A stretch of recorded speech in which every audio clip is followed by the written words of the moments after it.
Rise and shine. Good morning, college football faithful and Sooner faithful. Welcome to GamedayU.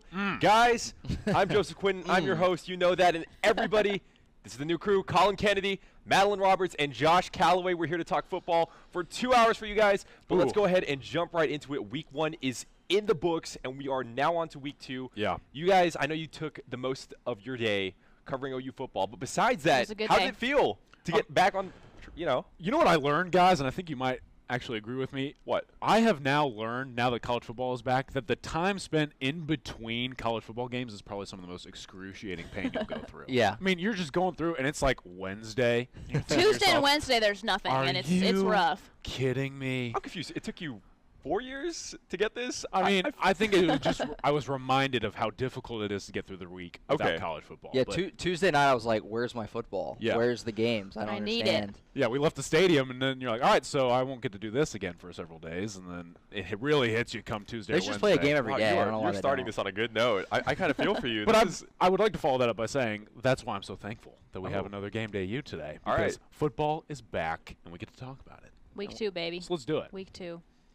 Nice. Josh? Yeah, I mean, last Saturday I just smiled all day because I was just so happy football is back. Did your mouth hurt from smiling all day? No, that's what's weird about it. He just loves smiling. Smiling's his favorite. Yeah. I honestly believe that. It's I not don't see him Christmas yet. smile as much until it gets to the fall season when baseball's wrapping up and football is coming right on in. But let's go ahead and break it down, move right onto the meat and the heart of the show. Guys, last week, OU had a dominating performance against FAU. It wasn't even close. From the very beginning, they had their foots on their necks, and the game ended in a blowout fashion, which, for the most part, is kind of what we thought. So I want to go ahead and just jump right into this. Josh, starting with you, what were your general thoughts after watching last week's game? Yeah, look, first of all, the team looked fantastic. They really didn't make any errors in the entire first half completely. We came to halftime. Me and Colin met up in midfield at the half, and I was like, what just happened? They did nothing wrong. That was really weird. They was so perfect, I couldn't believe it. I was way off. Thought Florida Atlantic was going to hang around.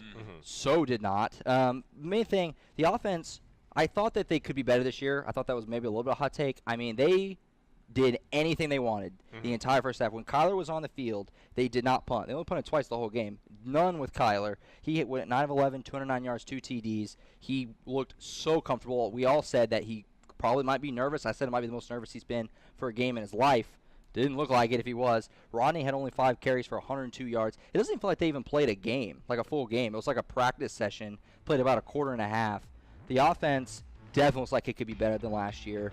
Defense looked great, but the offense just, man, they're so dynamic. Joel Klatt agrees this offense could be better than last year's, and that's crazy. Down the line, Madeline? I mean, as impressive as the offense was, the defense really impressed me, specifically Ronnie Perkins. Now, rightfully so, we heard a lot about freshmen Brendan Radley-Hiles, Buki, all offseason, and like I said, rightfully so, he had 2 solo tackles, looked good in this game. But because of that, freshman defensive end Ronnie Perkins really got overlooked, I think, in the offseason. And he impressed me a lot. He had 4 solo tackles, 1 for a 6-yard loss. Parnell Motley, Trey Brown had more tackles than that. Only guys on the team that had more tackles. So he really stood out to me. I felt like he was all over the field, just really had a good sense for where the ball was going to be and was able to get there really quickly and forcefully. So he really stood out to me. I'm really excited to see him going forward this year. You know, what's interesting, too, with Ronnie Perkins, Joe, is the fact that, of course, now with so many injuries at the jack linebacker position, Gum's gone, of course, Jalen Redmond gone heading into the year, how do they handle the jack backer position? Well, Mike Stoops brought up something interesting to prove Madeline's point. They might just move Ronnie Perkins to the other side, opposite Kenneth Mann, and go to a true 4-man front. Now, of course, that would be music to the ears of several Sooner fans. They've been calling for 4-down linemen for so long.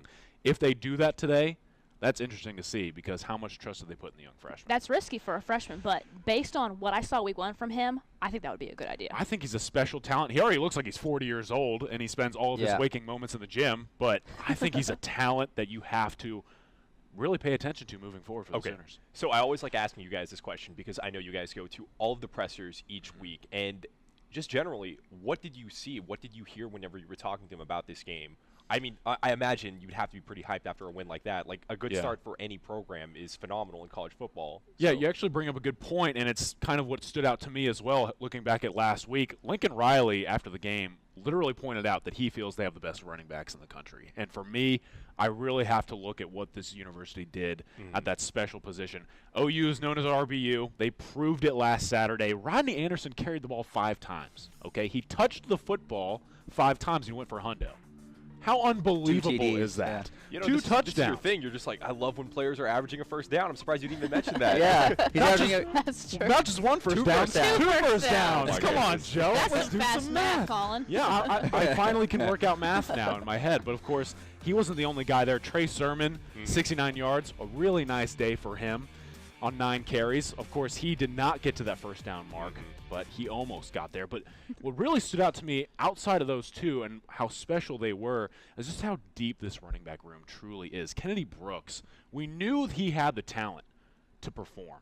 And then he went out there when he got his chance, 4 carries, 51 yards. Guess what? Over a first down, yards per carry, 12.8. And then on top of that, Sutton goes out there, has a nice game. TJ Pledger, the young freshman, has a great game as well. This running back room is 5 to 6 guys deep. And I don't really know how you try and balance that out if you're Lincoln Riley in this offense. But I know one thing. They have so many options. And you can run the football down people's throats moving forward when you have as many running backs as Oklahoma does right now. And they said it in that presser, Joe. I think that Oklahoma right now has the best running game in the country. I'm inclined to agree with Lincoln Riley right now. I don't know of another team in college football with as many talented running backs as Oklahoma. Lincoln Riley is a humble guy, but when he made that comment about the running backs, you could see the smug smile on his face. He knew it, and he was proud of it. Yeah, and Joe, you asked like how they felt in post game and stuff. That was the most I've seen Mike Stoops smile ever. He was up there cracking jokes. He was grinning ear to ear because he knows the defense. He knows that he needs a good year, bad, and the defense looked fantastic. So I mean, he seems pretty pleased. You could kind of feel like all the players and coaches, they all were trying to like hold back how good they felt, but you could just kind of see it that they're pretty proud of themselves. Yeah, they got a lot of expectations now moving forward into today's game. Was there any surprises in that, I guess, like, glee that they had? Because, like you said, that isn't typical. I remember back whenever I would go to the press conference and see Mike Stoops just had this degenerate look on his face. He's just like, wow, yeah, everyone's going to be calling for my head tonight, you know? It's like I said, they did nothing wrong. When the starters were out there, FAU never scored a point, and the offense never had to punt. You can't do better than that. That is as good as it gets. So when you do nothing wrong, I guess it's hard to – they found little things to nitpick and be like, yeah, UCLA is good. We got to keep it going. But, like, they know that they played as flawless as maybe they'll play all season. I think as confident as they weren't expecting what happened on Saturday. You think so? I don't think they were at all. And I mean, Mike Stoops said himself, he said, we were expecting a closer contest. He didn't expect them to go out there and just destroy FAU. You know, I think only the players and coaches on OU thought it was going to be close because Lane Kiffin talking about how they were going to lose by 40. We talked about that last week. Lane Kiffin knew. He knew. He knew. He somehow knew. He knew. Yeah, and what did Lane Kiffin say? He said, I'd be surprised if there's a team better in the country than the one I just played. That's fair. It's a bold statement. Okay, guys. Well, I know there is plenty more to talk about, specifically how much we should really take into account for that first game, but we're going to get back into that in our later segment. So don't go away. We're going to go through a break, and when we come back, Spencer Royce is going to give us a quick Sooner football history lesson, and after that, we'll show you everything the players have to say leading up to this Week 2 game.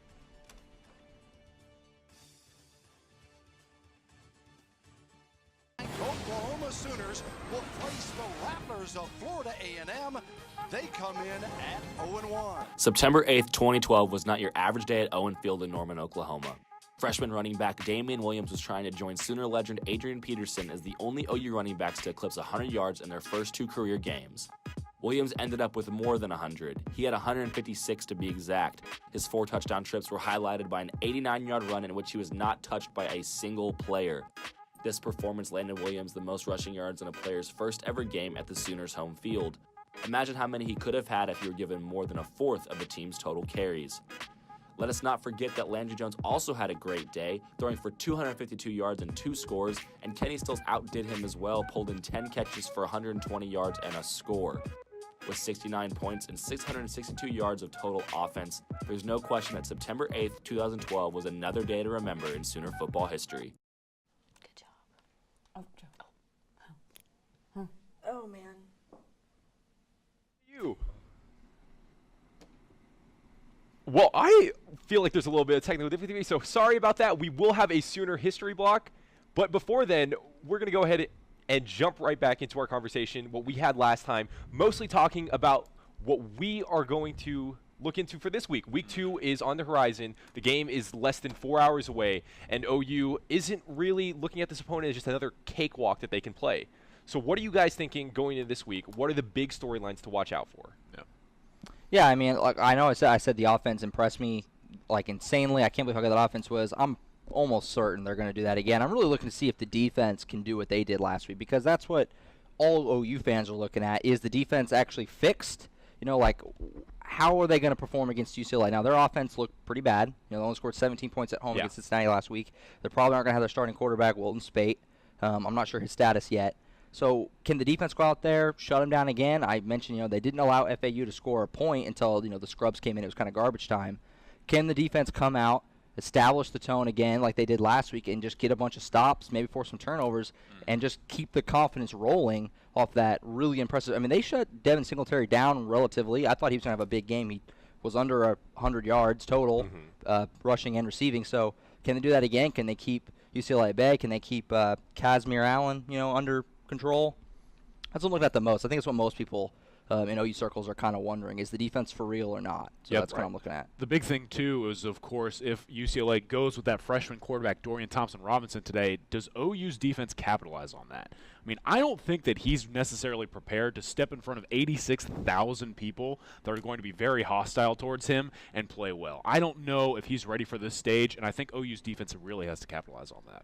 Yeah, speaking of the defense, I mean, like Josh said, they played near perfect, as did the offense. I'm going to touch on the wide receiving core a little bit. Okay. Now, they had a really good game. Obviously, Kyler Murray, I mean, he really had no trouble finding open guys. Marquise Brown had a good game. Lee Morris had that touchdown that partway earned him a scholarship this past week. Congrats to him, by the way. Yeah. But that was against, you know, Florida Atlantic. Maybe not so good of a secondary, not so good of a defense. Now, UCLA had a really bad defense last year, which I'll touch on here in a little bit. Right. But last week, their secondary, despite losing to Cincinnati, their secondary actually looked really good. Yeah. They only allowed 110 passing yards.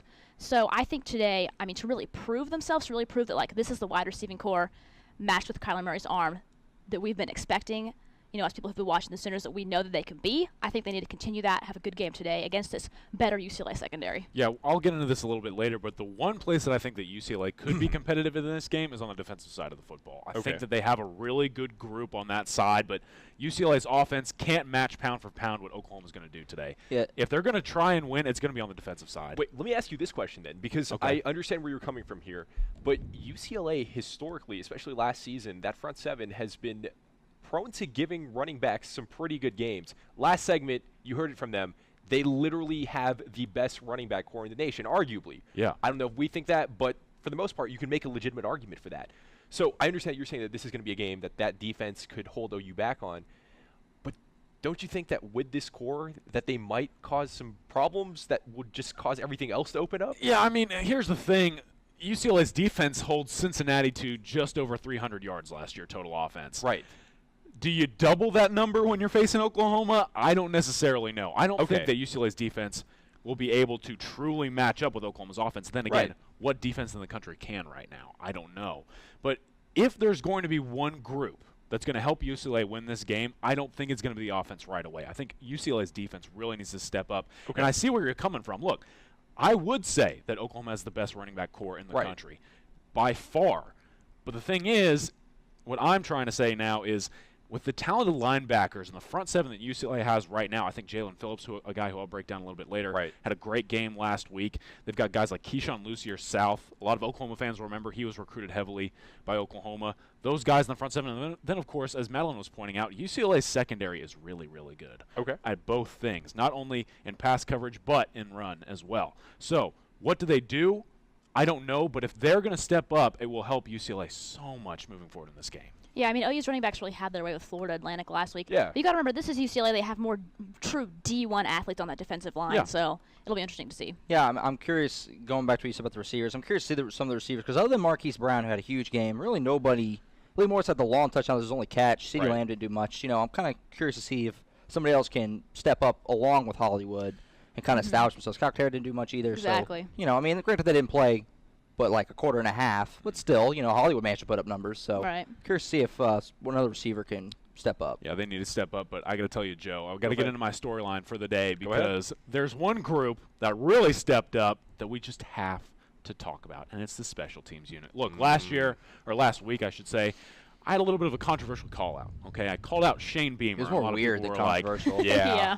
People were like, what are you doing, dude? Why are you calling out Shane Beamer? Nobody I was said like, hey, that. just let it Josh, play yeah, I out. remember. And guess what, people? They blocked a punt and returned it for the touchdown for the first time since I was 6 years old. Sooner Nation, you're welcome. Now, moving forward, this special teams unit, if they produce similar plays like that, that changes the game so much for Oklahoma moving forward. This special teams unit was, in a word, bad for a long time. And now they have this added element on this football team, and they can use it to their advantage at any moment. Now, do I think they'll be blocking a punt every single game?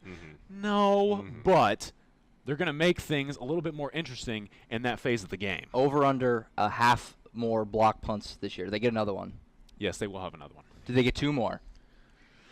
Ooh, you're putting me on a tough spot right here, man. I don't know. But here's what I also want to see. I want to see them try some things in the return game. If there was one thing that I was underwhelmed by outside of Seibert's missed field goal, which I don't necessarily That was a blame long him field for. goal. It 53 was a yards. 53-yard 53 field yards. goal before Josh And it hit the erupts. upright. And okay, Josh, was we pretty got good. it. Your boy's It okay. was hot. I didn't call him out. Your Heisman pick is still in contention. Yeah, Josh's Josh's Heisman contender is still in the running. 1 But for 1. Not a good start. I was fairly underwhelmed in the return game for Oklahoma, and I hope that a lot of people on this table are feeling the same way because I just saw so many fair catches and 15-yard runs, and why not try and spice things up a little bit there? You can put your offense in great field position by trying something out there. I gotta say, I'm not a huge fan of the. I know maybe they're just trying to figure it out, but I don't really like putting a lot of different guys like returning punts. Yeah. I kind of would like it to be somebody's job and like let them be their thing, get into a feel for it, get comfortable with it, and run away with it. It was trying different people the whole game, which maybe they're just trying to figure out who they want to do it. But I kind of like to see somebody just be that's their job. And the thing is, too, I don't necessarily know if C.D. Lamb's the appropriate player for Doesn't that. seem like it. I don't know if he's the guy. I feel like moving forward. Marcellus Sutton or something. I could would, do yeah, it. He's I done would it go in the there. past, Yeah. last year. I I don't know. really like T.J. Pledger there. It scares me putting somebody who's like really important, like Hollywood, back there or something. Yeah. So that's why I think like somebody who's like kind of lower on the depth chart. I just know when I was younger, I mean, it felt like watching OU football. It seemed like almost on every kick or punt, a return was a possibility, a good return. A Jalen return for a Saunders touchdown and was a possibility. Dominic Franks. But and I think college football as a whole has gone away from that a little bit with the new fair catch rule and stuff like that. But I would just really like to see more of that from this crew. And to wrap it up, I will say while we talk special teams, do you guys remember that guy, Antonio Perkins? He had a couple Sounds of nice familiar. returns Sounds against familiar. this UCLA Bruins team. Do we see similar success today? I'm going to say no, but I would. It would be pretty cool Well, to see. that was No. disappointing. So this is something I really like that we're getting into right now because you guys got into some very deep minutia from last week's game with the special Minutia. team. Minutia. I know. Dropping the big Dang. I know. I'm not the one who's supposed to be saying the big words. It's Madeline. We've got some That's me. keys for some of the words she's going to be saying later. I don't know where she's going with this. She's the new Stephen A. Smith, I guess. Yeah, when you need to get a dictionary for graphics, then something needs to change. So yeah, towards like the end, around 9:30, whenever we're back on, try to get a thesaurus out because Madeline is going to be spewing some big words. But let's get back into I don't know football what Not I'm that talking big. about. Not that big. All right, so yeah, you guys were talking about the specifics here, especially with special teams, and that was with last week's game that for the most part we saw coming. And that leads me to this question: how much stock should we really take from FAU versus OU? I know it was a blowout. I know there were some good signs. But going forward, do we just look at it as a tune-up, or is there something really special that we should look into from it? All right, look, I want to take the lead on this, and let's just have an open discussion about this because Let's do I it. think, for one, this is completely absurd. Okay, we headed into the season, and everyone's talking about how Oklahoma and FAU is a quote-unquote upset alert. It's on right? Fox. It's one of the main games. Lane Kiffin, Trap man, game. he's as I might said, get 'cause him. I'm dumb. Everyone was like, "Oh, I don't know if Oklahoma's going to get off to the great start." And then Oklahoma goes out and they beat the absolute mess out of a really good football team, a team that finished in the top 10 in total offense in the country, period. And then you have people all bring up Kirk Herbstreit, for example. And he's on national television saying, well, the top 4 teams to me, Alabama, who played a Louisville team, who we all knew was going to be hot garbage heading into the Florida season. Atlantic is probably better than Louisville. But So, all right. so here's what we're They going to are. do. Let's play a little bit of a fun game, okay? Louisville we'll exclude. The 3 teams he named afterwards did not play opponents, in my mind, that were as good as FAU. You guys correct me if I'm wrong, okay? You're not going to be. I know schools. Clemson played Furman. Furman's powerhouse. Let's go. You two are canceled. If I were a betting man, I would bet on FAU over Furman any freaking day. By a lot, yeah. Yeah, let's move on to, Ohio State. Ohio State played Oregon State. Hey, they're good at baseball. Oh, yeah, they're great at baseball. I love that team. Also, congrats Trevor to Warnick. head coach Pat Casey on a great career, retiring the other day. But Oregon State football is terrible. And heading into the year, everyone will say, oh, well, that's a Power 5 team. They're nowhere near as hyped up as FAU. Okay. And they scored 31 Kansas points. is a Power Let's not 5 team forget too, that. guys. And let's remember that. And finally, Yeah, guys, to conclude our little game here, Georgia played Austin Peay. What even is that? What's P? I don't know where that that a school name? is. Is that a team or just a person? Austin. Yeah. I didn't don't even know. know I'm they confused. existed until Georgia played them. But then, after naming those couple teams, Kirk Herbstreit went on to say, but I don't really know if I can value Oklahoma because of who they played week 1. Are you kidding me? Yeah, it's so annoying. Are you kidding me? That's silly, FAU, Kirk. for everyone on ESPN to go, well, Oklahoma may just get beat against the Owls. And then as soon as Oklahoma goes out there and beats the ever-living mess out of them, to flip the script and say, well, I don't know how good FAU is. I don't know if you can value this win. Absurd journalism to me. That's just an abomination. Absurd Yeah. journalism. Oh, it's crazy. It's disgusting. Is that the new fake news? Yeah, I'm Absurd amazed at the That's like a more fancy term. I like it. Hey, I that's like something that. you I might like that drop better. with your little fancy words that you always Yeah, drop, that's like right? All right. thesaurus, I yeah. agree with him. Do you guys have any thoughts? If not, your thoughts on it in general? Yeah, I mean, you have to remember, the Owls averaged 40 points per game last year. Thank you. And yeah, that was last year. Yeah. But they couldn't do anything. They only scored against, like Josh mentioned, the second and third string defensive guys for Oklahoma. Now, I feel like every year, OU will beat their first opponent, which is usually an easier opponent. And then Sooner Nation just blows up. They're like, yeah, I don't know how much they're going to put in this, but, like, man, that was a huge win. I'm so excited. And then OU loses to, like Iowa State or something like that. But, I think you're right, Colin, in that, Florida Atlantic is probably better than all those other teams that you named. Yeah. They're not getting the attention. People somehow forgot that they averaged 40 points per game last year and had a pretty solid defense. So, I think obviously time will tell if this win means what we think it means, but I think it means that the Sooner team is pretty good. Yeah, I'm going to be a little bit of a Debbie Downer, I guess, because I do think it's a great win. I really think the team's going to be great, but I'm very cautiously optimistic because the defense, especially with the defense, the offense is going to be great. I thought they were going to be great. The defense went into Columbus last year, and they absolutely dominated Ohio State. Ohio State couldn't do anything.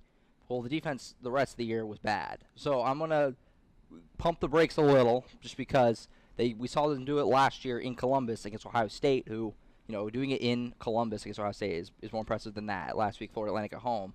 So just a little, just ease into it a little bit. Let's see them do it a few more times. The good news is for Sooner fans, I canceled Josh earlier, so that doesn't necessarily Don't even listen I'm to just saying, Wait, I was they canceled did too, do it never last Yeah, year. but you redeemed yourself. You Oh, agreed okay. with me. Okay. They so. did do it last year. But- They shut down Ohio State, and then we saw what happened the rest of the year, the Oklahoma State game, the Rose Bowl. So can I ask you this from the first game last week? You guys remember the first drive, right?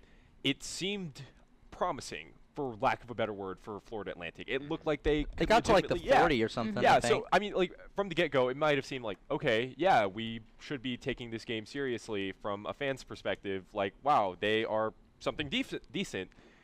But ever since that point, it was nothing. Like, how much do you think stopping that first drive, even though, like you said, it only got to the 40, played into the mentality of that team? I think something that the defense struggled with last year is making adjustments. Yeah. They seemed, if there was a problem, it only got worse as the game continued. Yeah. It hardly ever got better. So to have, I'm assuming Mike Stoops made some adjustments there because Right. Florida Atlantic did not look the same the rest of the game. So I'm assuming he said, guys, this is what we have to do. We just have to fix this. And it worked. So that's really promising to me. Yeah, I'm sitting there. They're moving down the field. I'm sitting there thinking, like, yep, this is what I said. Florida Atlantic's going to go to a good start. Yeah, it'll get down early. No. So, all right. But, yeah, the defense, they settled in. So. Yeah. It's something interesting to watch, and moving forward, I really want to see what this defense does today against UCLA. I do too, and we'll get back to that. But first, we do have something from our very own Spencer Royce, which might be a goodness. pretty good breaking the action for us. This Thank goodness.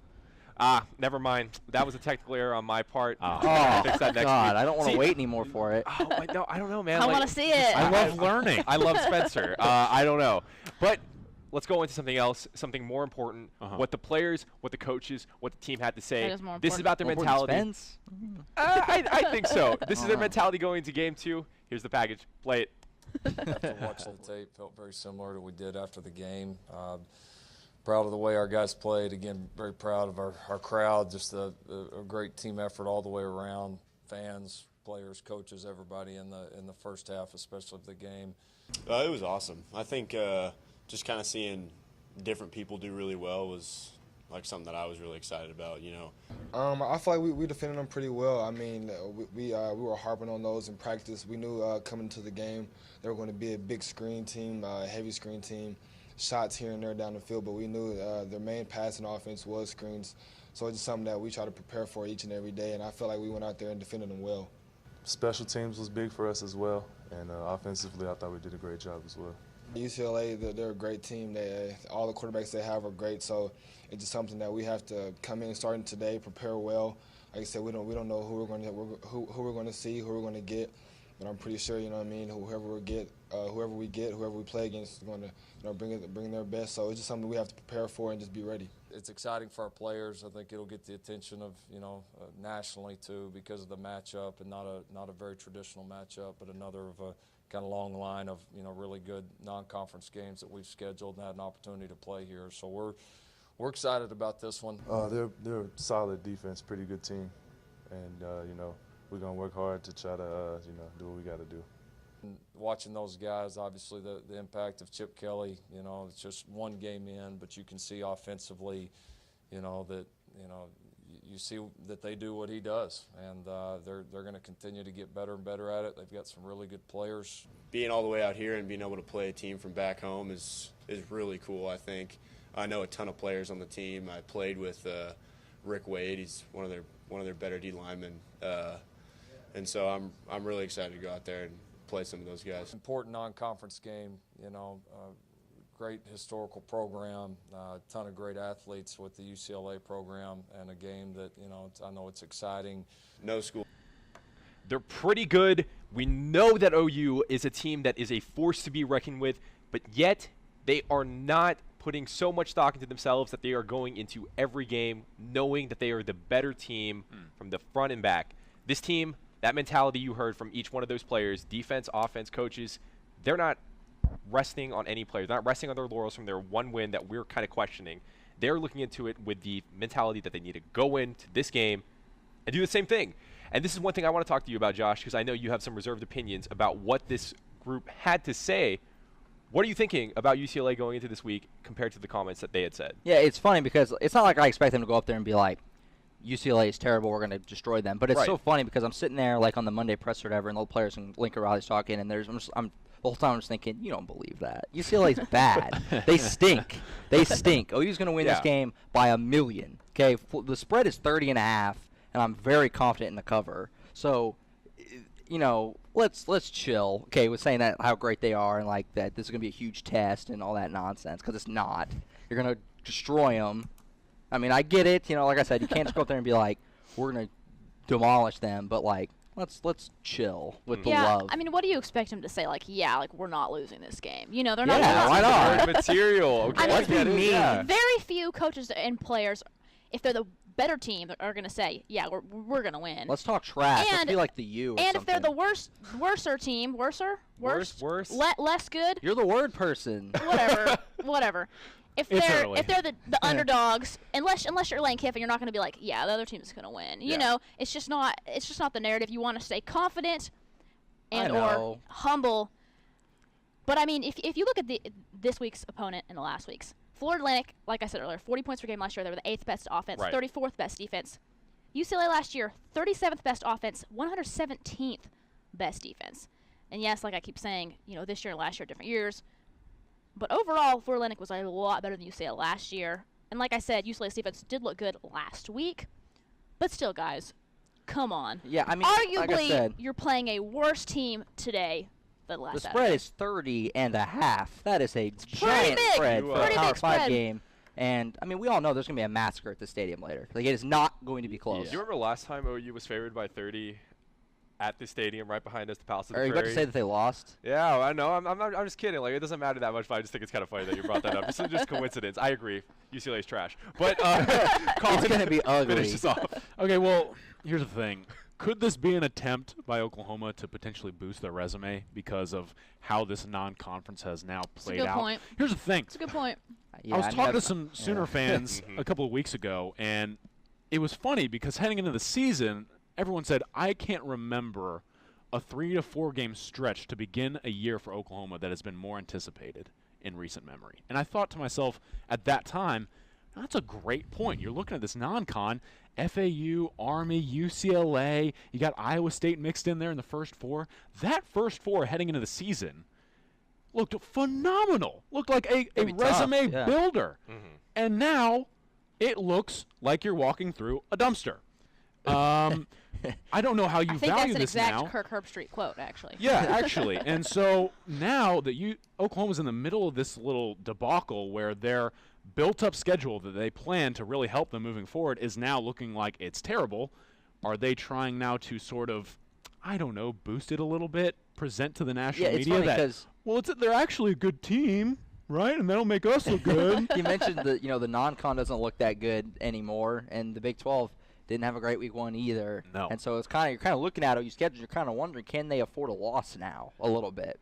To me, because like the schedule is looking pretty bad. Yeah, and I don't even know if they can really afford a loss now because there's one final thing I know we all want to get into, and that's what Joel Klatt had to say. Of course, I called out Mr. Kirk Herbstreit a little bit ago, but what Joel Klatt said adds to your point, Josh. This Oklahoma team now, some people are starting to turn their eyes towards them. And Joel Klatt said, look, this Oklahoma team might be better than the team from last year. Now, that's a bold statement. You said they're the second best team in the country. Alabama. Second best team. But what's also interesting to me is he said that's some of the best defense he's seen Oklahoma play since the 2000s.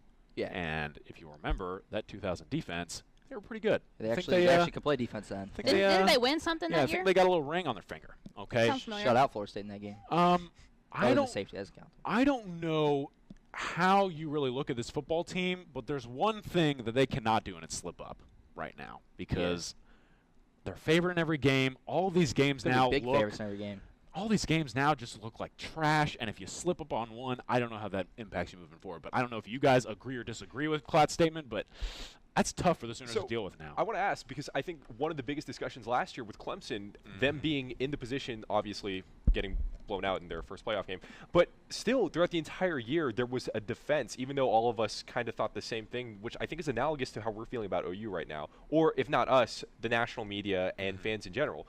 We obviously are looking at to this point that they are playing decent teams, and like you said, people originally thought this was a great non-conference schedule, but now it's at the point where like, wow, OU's got meh, like this is it's what underwhelming is at this? best. Like we're going to go in and watch OU play a game and win by like 50 week in, week out, which is not something I'm saying is going to happen, but it's something that I think it could fall into if this team does keep winning. There are going to be so many question narratives about these teams that they're playing, and honestly, it's nothing that they can control in the meantime. So I just want your thoughts on that. Do you think that could spiral into the same commentary the national media had about Clemson last year when they were picking the last 4 teams? I mean, I think it definitely could. Although, I mean, a lot of what these, big national guys say, like you said, I mean, Kirk Herbstreit, a guy who's usually pretty high on OU, just kind of, trashing their opponent, saying the win didn't mean as much. I mean, you got guys last year picking Baylor to win the Big 12. Right. Somehow a worse take this year. Joey Gallo. Texas in the college football Not Bad even, Robert they had him winning the Smith. Natty. Playoff. Yeah, winning the whole thing. winning the whole. I mean, so I don't really take much. Yeah. I mean, Joel Klatt, he knows OU pretty well, I would say. Yeah. And so I'm not going to completely discredit what he said. I think he made some good points. Yeah. But I'm not going to, just jump on the Joel Klatt bandwagon and be like, oh, he knows what he's talking about now, because I don't really know with any of these guys. Yeah. But as far as your non-conference schedule, I mean, I think the national media is going to say what they want. Right. But when it comes down to it, I really do trust the College Football Playoff Committee. Now, will I be saying that, when they start coming out with their rankings? Right. We'll have to see. But overall, I think they can really take into account I the don't- opponents. Sure, you're right. I don't trust College Football Playoff Committee at all. I think they're hot garbage. I think they get it wrong every year, basically. What if they put OU in, though? Will you still say that? They're Well, hot I mean, garbage. depends if they OU's should not even number be one. there or Josh. not. They've treated Oklahoma pretty well. But recently. the years they got in, they should have been in there. But we'll see. I mean, the national media is going to discredit the Big 12 and OU every chance they get, and they're going to all year because OU's not going to play anybody.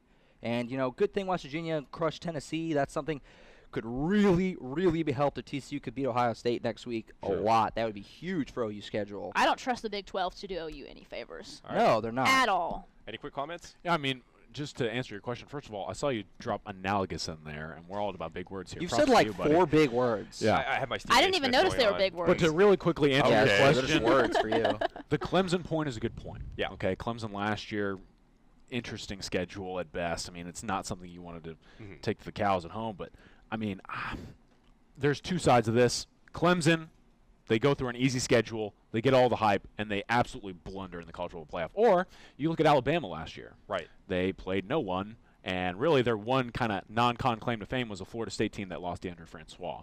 And everyone thought, well, maybe Alabama's overrated, and then they go and they win the national title. There's two sides to this. There's two sides to this. Which side is Oklahoma on? We'll find out. I like what you're saying. It is a balancing act. Just kind of like the show. So when we come back, it won't be us. So we're going to go back to our studio team, and they will talk a little more outside of the spirit of OU football. Yeah. Keep tuning in. Stay with us. We'll be right back.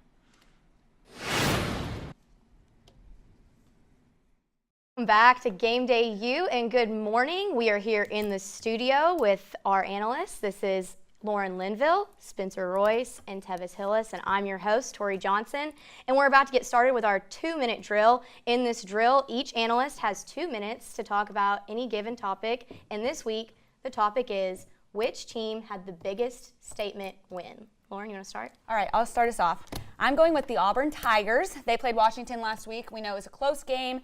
They won 21-16. I think that a big thing going into this, they were a little bit of an underdog because my opinion is I think that they thought, oh, we're without Kerryon Johnson, our running back who literally ran the offense last year. Literally ran it. But I think it's one of those things where teams lose superstar players all the time, and you cannot take that into account because I don't think this is a quote-unquote rebuilding year at all for Auburn. They did not. I don't think that they struggled at all filling his absence. They had Cam Martin had the ball 22 times for 80 yards. And this Jatarvius Whitlow freshman running back, I think this guy is going to take over for Kerryon Johnson pretty smoothly. And then Jared Stidham, the quarterback, I don't think that he's given enough credit. The guy can run the ball, he can throw the ball, and I just don't know that people look at him the same way that they should. He only had 6 interceptions and 370 attempts last year. So I think Auburn's on track to do pretty well, and I honestly wouldn't be surprised if they made it in the playoffs this year. Yep, I mean, top 10 team. They obviously have a ton of talent. There's a lot of turnover with top 10 teams, especially in the SEC, so they're always going to be pretty good. Totally. Honestly, I just want to get this out here. Lauren's stomach's growling really, really loud. I know she's just hungry to talk about football, but it's just in my ear. If you hear it, I'm sorry. My team is the LSU Tigers. Last week they beat number 8 Miami 33-17. They jumped 14 total spots in the AP poll. That's a very large jump. That's farther than I can jump. Nick Brosette, I call him Nick Baguette. He had 125 yards and 2 touchdowns. He was making that bread last week. Wow. And then they had a graduate transfer who got his first career start ever. His name's Joe Burrow. He made his very first start. He managed the game pretty well. He was able to control it. He didn't really seem to have many problems. But the thing I liked was LSU's offense really didn't even have to show me how good they were because their defense was incredible. They should have the turnover chain last week. They absolutely destroyed Miami on both sides of the ball, and it all started on the defensive end. And LSU now has 3 of their next 4 games against unranked opponents, and then they have Auburn next week. That's going to be a fun game. If they get by Auburn, they have smooth sailing for another 2 weeks after that. They're going to be sitting very, very pretty in the top 10 for a very long time. I'm going with LSU. I know last week I said that LSU always goes in overrated, but I said the same thing. I think that honestly that they're going to be a lot better team this year, and I think that they proved it last week against Miami. So yeah, last week I picked Miami and Washington to win, so it's a good thing I'm not a betting woman because I was really wrong. So Tevis, who do you have? Okay, I could not pick whatsoever, but what I saw was Alabama and Clemson. They played who we thought they were going to play like. They came out, they showed us who they were. Oklahoma came out and played what we thought Alabama and Clemson were. They are the Final Four teams. I see them in December. But what I want to say is Virginia Tech beating Florida State. Florida State is known for being an overall well team. They have great guys, but Virginia Tech thoroughly dominated the Seminoles. holding them just to 3 points. Very good work for Virginia Tech's coach, Justin Fuente. But of course, we knew he was destined to be great because he is from the University of Oklahoma. Now moving on to Ohio State. They made the only statement they could against the outmatched Oregon State squad, winning 77-31. If I had to pick the fourth team for the Final Four, it would be the Buckeyes. They were only a notch below the big three, Alabama, Clemson, and Oklahoma. But with so little to go on from the first week, that's what I have to say. Now, guys, my loudest statement of all was the University of Oklahoma defense and Mike Stoops. 6 months ago, if you would have asked me who are the best players, I would have said Caleb Kelly and Robert Barnes. No doubt they're starting. Guys, they're not starting. It's not because they're bad, it's because we have better players for each position. Now we're going to be able to see what Mike Stoops can do with great players. He's going to turn that defense into a national championship team. So no longer can OU fans kick around Stoops, and we're going to do well this season. I'm ready to see OU dominate some games. I think so too. It was a lot closer. They were very fun to watch last weekend. For sure. They were. One of my favorite scores, 63-14. Yeah, it was fun. Yeah. And, I mean, it is only week one. I remember a couple seasons ago, OU went down to Houston for their first game, and they got beat. Then they came home, and they played Ohio State, and they got beat. And I remember thinking, oh, my gosh, we're going to be terrible. What are we going to do? But they ended up being decent that season and winning the Sugar Bowl. So, I mean, one game doesn't tell it all. But for sure. The opening game, you might not be pumped for it, but you guys are going to turn around. They're going to play great. I'm ready to see what they're going to do. Yeah. Well, that was our 2-minute drill, and we are going to go to break, but you guys get to come right back out to us in the studio again, where we're going to talk some more national football.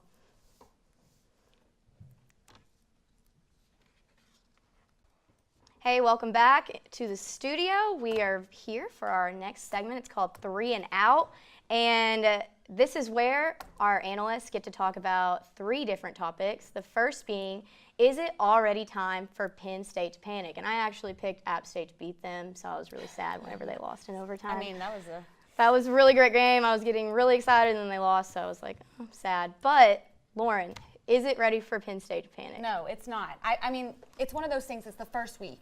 It was. It was the first week. Yeah. I don't think it obviously. You can't judge. No, but obviously it's App State, and the thing about them is that they're known for actually being able to hold their own against top 25 teams in the first 3 weeks. So I think that that's not that big of a deal. I think about all the time how these bigger teams come into these small games and they're like, oh, whatever, we've got this. Oklahoma used to do this all the time. Yeah. And that's when it bites you in the butt. And I think that obviously they realized after this week that that can't happen again. And I think that you'll see a totally different Penn State team this week than we saw last week. But you have to look at this quarterback, Trace McSorley. He threw for 230 yards, ran for 2 touchdowns, threw for 1. I don't think that, obviously, football is not a one-man band. You can't have just the quarterback running the game. But as far as I think this week's going to go, it's going to look a whole lot different, and the team's going to look a whole lot different. So. Yeah, I also think it is not time to panic at all, mostly just because we can leave it at the fact that they didn't even lose. They didn't lose the game. They won. I understand. I understand that this earlier in the season, even an ugly win is still a win. People are pretty stretched for topics and things to talk about and headlines and stuff. But I understand that they were a lot better last year to start off the season, and they had a lot more talent last year. They lost probably arguably the best all-around player in college football, Saquon Barkley. Mm-hmm. But they won, and it was just the first game of the season, as Lauren mentioned, and I don't think you can panic until they actually lose.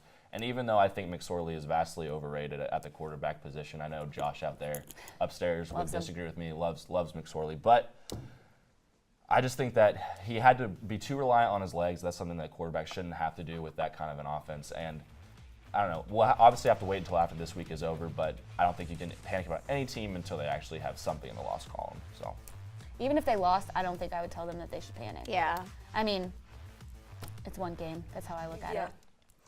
You guys took my words out of my mouth right there, both of them. Sorry. I had Saquon Barkley ready to go, but you can't just say they're going to be bad. You have to trust the team. Now, some football teams don't get hyped about going out and playing not that great of a team. So, that's what you got to deal with. You just got to say, okay, next week you got to be there. You got to stay in the game and stay focused. And I think the Nittany Lions can do that, and they're going to bounce back. All right. Seems consensus. Yeah, so pretty easy. Surprised somebody didn't say that they needed to. Gotcha. But and like you said earlier, that's what I played sports in high school, and that's what our coach always told us. You did? Shocker. But it was like if a team that wasn't very good like almost beat us or beat us, like it was not the end of the world. It's all about how you come back from that. So I think if Penn State is like, down about this and like carries it over and doesn't have that next play mentality, like, I mean, I guess it could Penn hurt State's them. been through much worse as a football program. They really have. Anyway, our next topic is who is more likely to get back on track, Michigan or Washington? All right. Lauren? Well, I'm going with Washington. Last week, Notre Dame had Michigan the entire game. I don't think Michigan ever had a chance in that game. They did, obviously, in the beginning, but they threw their chances in that loss, I think. That was their only chance to even have anybody look at them. The rest of their schedule this season is pretty simple. Their toughest competition, I think, is Stanford, whereas you have Washington, who has to play Michigan State, Penn State, Ohio State later in the season, so I think that they're way more... What? You flipped them. Okay. Well, anyways, Jake Browning threw for 296 yards and 1 touchdown, but was sacked 5 times against Auburn. So I think that as a quarterback, you need a good offensive line who's going to stop those blitzes. So I don't know, but I do think that Washington has a much better chance than Michigan at this point. I would have to agree 100% with that. You have Browning and Gaskins. They're both already veteran presence. They've been there. They know what they're doing. They're recognized. They're very, very good. And then obviously they play in, I think, the weakest conference in football right now, the Pac-12, weakest Power 5 conference anyway. They played against a very good team week 1, a very good team. It was a 6 versus 9 matchup. So they get through their toughest game, and yeah, it was week 1, and they suffered that defeat. But if you look at the other side of it, Michigan has a much harder schedule. You don't know if their offense is good at all. They have a lot of new players in new places on the offensive end. And you got to go Wisconsin, Michigan State, Penn State, and then you're going to have to maybe end up playing Ohio State. And it's just so much harder to get through that than when you have Washington on the other side. So they're going to get back on track, and they can still probably win the Pac-12 because I think they're the most talented team in that conference. Yeah, and like you said, they played a good team. Yeah, they played a very good team. Played a really good team. And I had said, like, if they win, they're going to be in the playoffs. I mean, they lost. I mean, they could still be in the playoffs. But, I mean, they're a great team, and they still have a great defense. So I'm not worried about Washington. I think when you look at the end of the season and to say if Washington goes undefeated the rest of the season and Michigan goes undefeated the rest of the season, look at the resume. I mean, just like you said, the schedule. Michigan doesn't have a chance against Washington. So, guys, I have to disagree. I think Washington's way overrated.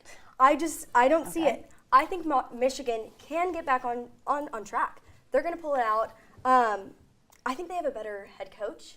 They're ready to play something.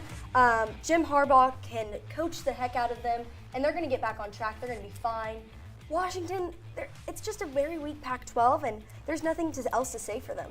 So overall, guys, Michigan, I'm holding my word to that one. Okay, yeah. And our number 3 on our 3 and out is, and this is, I know we're supposed to quit asking about this, but will Alabama keep using Jalen Hurts in a specialized role, or will they commit to Tua Tagovailoa? Okay, well, I'll tell you, last week going into game 1, I was convinced they were going to do a 2-quarterback system, and they played both guys, but Jalen did not look good. Tua ran the whole show, but personally, I think that Jalen is going to redshirt. I don't think that they're going to play him more than the last game, and I think that if they were to use him as a specialized role for some reason, it would be to run the ball, obviously. He rushed for over 850 yards last season. You don't see that out of a quarterback oftentimes. But I do think that he won't play unless Tua gets hurt at this point, and I don't think that he should play unless Tua gets hurt at this point. Tua's literally running the offense, and I think it's dumb. But obviously you have to look at his stats here. He led Alabama to a 26-2 record as a starter. I think that you can't totally take him out of the picture yet, but I don't think that you should play him every game. I don't think that's going to roll with the team. So I don't think you should play him at all, and actually we talked about this earlier. I think they're going to redshirt him. Obviously everyone that plays for Alabama is redshirted because they're jersey color, but he is going to be redshirted, I believe. There's no reason for him to even be on the field. Tua drops dimes. I think he's going to win the Heisman. That dude is amazing. Obviously, I had to watch last week and think, well, he showed out in the national championship game, but like you've seen a lot of one-hit wonders. Cardell Jones did it a while back, just tore through the college football playoff and then went pro. You never saw him again. You still haven't seen him. But Tua came back. He had a whole offseason, and he looked very, very good. You have absolutely no reason to play Jalen Hurts. He isn't even good at throwing the ball, so why would you have him play quarterback? Just redshirt him or let him transfer. Don't put him on the field. Don't give him the pity play. You're in the best team in America in college football. He can play literally anywhere else. I don't want him on that field ever. I agree. He could go somewhere and start anywhere. So, for sure. Jalen Hurts clearly isn't the best quarterback, but I think he has talent, and his coach really likes him. No way would Alabama not announce their starting quarterback if they didn't like him, if he didn't work hard. Just like OU did with Lincoln. He did it to Kyler Murray. They hit it. Everyone knew who was going to be the starting quarterback, but we just didn't say it because both guys were working hard, both second string. Now, if Hurts is going to play a role on the team, it is only going to be if the starting quarterback gets hurt or a specialized wildcat formation. But overall, he is big, he is strong, and they could use him at the goal line or short yardage attempts. Like a running back. Kind of, but I think he's pretty good. I think he has the swagger. Yeah. Yeah, I think Jalen Hurts is great, but Tua is better, and I honestly feel bad for him. He didn't do great in their game when he did get to play, and I mean that's probably like a confidence thing, you know? See, I think he has the confidence. I think the way he presents himself on the field, he can play well. But, he's going up against a great athlete, a great quarterback already. So I just think it's just the way they're playing them, the way they're using him. I mean, the only reason that we're even having this discussion at all is because he played on the best team in America, and they were able to cover up all the things that he cannot do at quarterback. You have a defense that puts so many players in the NFL. You have a great wide receiver core, one of the deepest running back fields in America, and he isn't good at throwing. Now, I understand that he won a national title there, and he's played there for his whole career, and he's always been the starter as he's been there. But sports are not a place to just let things happen because you feel bad for somebody. I get that he's a good person. I understand that. That's all good and well. He can be a good person anywhere else. He shouldn't be throwing the ball for Alabama. Yeah, I agree. Ever. We talked about this last week, how Alabama is #1 in the country, and you have to play your best player. It's that simple. Yeah. I don't care who gets their feelings hurt. It's football. And so I just feel like he's going to redshirt. He's going to transfer. I mean, where do you think he would transfer to? Oh, that's what I was about to ask. He'd be really good at Georgia Tech. Yeah. I saw something about Auburn. Wouldn't that be wild? Really? If he just decided to just flip, just go be on the other side of the ball at the Iron Bowl. I'd like to see it. Yeah, that would be fun to Jared watch. Stidham's going to graduate, sure. so someone's got to take his place. Yeah, I just feel bad for him because, he's been the starter. He got him the national title. I mean, he's good. I mean, I know Tua is better. And, I was about to say it's a business. It's not a business when you're in college football, but it is still I mean, it's not about, you've been here this long, let's play politics, let's leave you. It's about, who the best are going to play. So I feel bad for him, but I don't think he should play. I think they should commit to Tua. And Nick Saban, he's going to do what he knows is best for the team. And I think he's just as great as Lincoln Riley. He's going to do what he thinks is best, and if he thinks putting Jalen Hurts on the field is the best, he's going to do it. I think they have great minds that work together, and we've got to see what happens. Yeah. Well, I'm hoping that I see Jalen Hurts playing for Navy or Georgia Tech in the near future. Because that's where he would be incredible there, not having to throw the ball ever. I think it would be interesting to see him at Auburn, though. That would be fun. I think it'd be wild, but I don't think it'd happen. I just saw something that was like, that's interesting that they'd even bring that up. Yeah, that would be fun for sure. But okay, and that is all we have for you right now. You guys are going to be back out to the other team, and we'll be back in a minute. Thank you.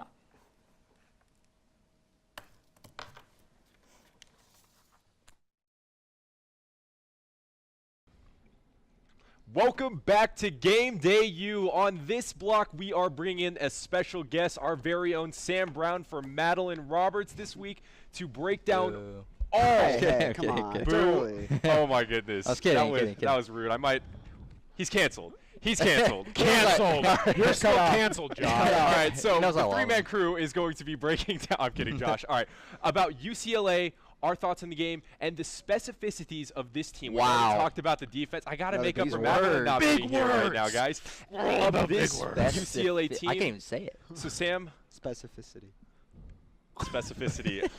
Let's break down your specificity right now. UCLA. We don't know what we're going to see from UCLA at quarterback, and that's a question that kind of spanned back to last week. Started out with the Wilton Spate, the graduate transfer from Michigan. Didn't look too good, came out with an injury. Dorian Thompson-Robinson, the guy you talked about earlier in the show, little freshman, he might have to play under the bright lights in front of 86,000 like you said, but he looked better than Wilton Spate did in that offense. And to be honest, neither of them looked good. The offense looked stagnant to begin with. their running game, I think, is going to be a big key today. I think they need to step up. They've got a nice freshman running back you talked about, Casimir Allen, who went off for about 105 yards last week. But Joshua Kelly and Bolu Olorunfumi, learn that name. Ask Colin how to say it. Bolu Olorunfumi. He says Olorunfumi. It's one of my favorite I've names. heard that. I've heard Olorunfumi. two of the older guys. There's another big word. What's going on? But those two guys need to step up big time to get some pressure name, off not a word. whichever quarterback is going to be starting for UCLA. It's been a big diction show. You know, the words. Just kind of spreading off of Sam's point before we go on to Josh, I had a chance to talk to UCLA's play-by-play guy this week, and he brought up an interesting point that I think we may want to expand on. He said that DTR, or Dorian Thompson-Robinson, has a little bit of Kyler Murray in him. Number one, it's pretty cool that Kyler Murray has already drawn comparisons or is a guy that you're looking up to in college football. Number two, is that true at all? At all? Maybe. I'm going to say he only said a little. He's got like to be fair. 1% of Kyler. To be fair, he said a little. I mean, very few people that play the quarterback position can run like a 4.25 and can throw the ball as well as he can. We saw that play where he just like ran around and like did a figure eight. 80 yards for a 15-yard gain. Yeah. Well, I'm not going to sugarcoat it. I think UCLA stinks. I think this game's going to be bad. I don't think UCLA is any good. I think they're very bad. I think Chip Kelly will turn them around eventually, but as of right now, he's working with not good players. So they're bad. This game's going to be I think rough. DTR does have a bright future. He's only a freshman. We forget that. And I think he's going to fit really well in that West Coast offense. I think in like 2 years, UCLA is going to be contending for a Pac-12 title. I really do. 'Cause I think Chip Kelly's a great college coach. He did all right in the NFL too. But for this game today, right now, UCLA's bad. They stink. I mean, for the sake of the Bruins, guys, I really hope that DTR is out there. Of course, he's a freshman. You might as well. Why would you bring in Wilton Spate to play quarterback? You're stepping on my toes because you know I was got so it. excited. I was so excited to do this. Say your thing. Go for it. Wilton Spate. Okay. One of the players in college football I have the most beef with. Why? Well, he didn't necessarily wrong me or anything, guys. I just think he's hot garbage. I think he's one of the worst players I've ever seen in college football in my entire life. The dude averaged 3 yards, a completion. What? That's not a first down a carry like I Tyler. think anyone at this table could throw the ball for 3 yards of completion. I could. Thank you. Appreciate that. I have firm confidence that we could all be better than Wilton Spate on the college football level. This guy is terrible. So I hope, for the sake of UCLA, even if it's a freshman quarterback, that who is starting for them. Because Wilton Spate, if he goes in this football game, I promise you he will do exactly what he did for the Michigan Wolverines. Maybe he even will worse. lose them this It just football cracks game. me up. It cracks me up that UCLA thought, yeah, Michigan could win with them, and they have way better players than us, and a way better defense, and probably a better coach, but we can win with them. Yeah, that makes a lot of sense. I mean, I just don't. I guess he's just a placeholder for DTR to like. They thought maybe redshirt a year. That's the Yeah, I thought don't know. process, but when your placeholder can't throw the ball for more than 3 yards, something is wrong, and that's why they got him out of Michigan. That's why now they really hope he's not playing for UCLA today because this game will be over come the first drive of UCLA's offense. If Wilton Spate's out there for UCLA, Joe, it's over. Period. It doesn't matter. Bruins It doesn't aren't matter going who it to is. have a chance. The Bruins won't have a chance to begin with, I feel like. Yeah. I really love the Wilton Spate hate right now because I feel like it's We went bringing on us for like a 3 minutes about little that, closer yeah. together in some ways. Throw a hashtag we for bonded. that. Let's not talk about him right now because Okay. I think everyone in the nation has unanimous opinion about him being hot garbage. Literally on the paper, hot garbage. I love that that's a note. It He's is. hot garbage. I don't It's in know. all It's caps and verbatim. everything, too. He's Yeah, I really wanted to hit that. I want to talk about this, though. Looking at OU's offense just very closely when it comes to their UCLA's defense, that is, what points do you see that OU might be able to exploit this week? Okay, well, there's what they can exploit and what they may have to worry about as Okay. well. I think we have to balance So let's both. do that. Let's talk about what we need to worry about first. Yeah, let's go worry about, for me, I think UCLA's defense is all around a good group. I think they're not great, but as we mentioned earlier, this team, where it will be competitive is on the defensive side of the football. Look, I think they have a really good front seven and secondary. I don't really know if there's a chance for Oklahoma to truly bully this defense at one particular position. However, while we talk about guys like Jalen Phillips, who I think is a player to watch today, Jalen Phillips, Against a guy, Bobby Evans. yeah, one of the That's gonna be a nice best step. players in college football right now. Watch his film. He's unbelievable, but he's been banged up recently, and that's sort of taken his shine out of everything. came into college as one of the most highly recruited outside linebacker defensive ends in the country. He is a guy to watch because how does this Oklahoma offensive line handle him? Now, there's a point I want to make here. Okay.